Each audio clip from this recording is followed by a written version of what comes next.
Marathon race organise কৰিছিলোঁ। আমাৰ বহুখিনি বিষয়াই দৌৰিছেও আৰু বিভিন্ন কোকৰাঝাৰ টাউনৰ স্কুলৰ ল'ৰা ছোৱালীবোৰ আহিছে, তেখেতসকলেও পাৰ্টিচিপেট কৰিছে। আৰু আপোনালোকে দেখিছে যে 18 তাৰিখ অনৱাৰ্ডছ কণ্টিনিউৱাছলি লাচিত বৰফুকন দিৱসৰ বিভিন্ন কাৰ্যসূচী আমি লৈ আহিছোঁ আৰু 25 তাৰিখলৈ লৈ থাকিম। মেছেজ এইটোৱে যে যি বীৰতা, যি কাৰেজৰ প্ৰতীক বীৰ লাচিত বৰফুকন আছিল, আমি আটাইও সেই ভেলিউজখিনি আমাৰ মাজত সদায় অসমৰ বাসিন্দা হিচাপে ৰাখিব লাগে।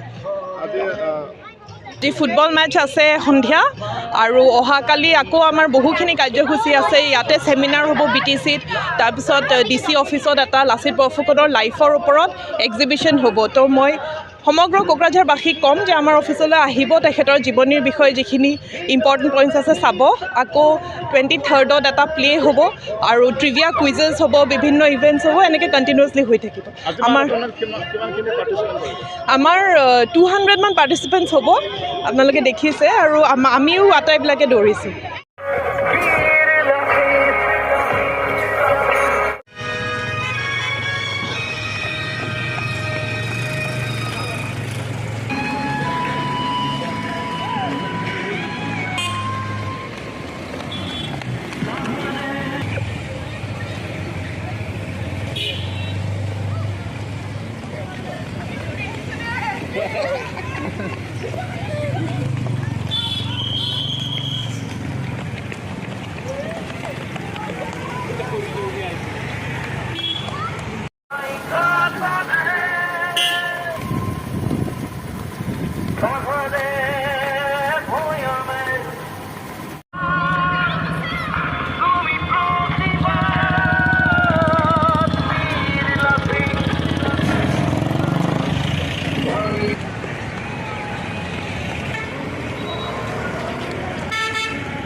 এই যিটো মাৰাথন ৰেচ আমি কৰিবলৈ সক্ষম হৈছোঁ, গতিকে বাইদেউক আমি বিশেষকৈ ধন্যবাদ জ্ঞাপন কৰিব লাগিব।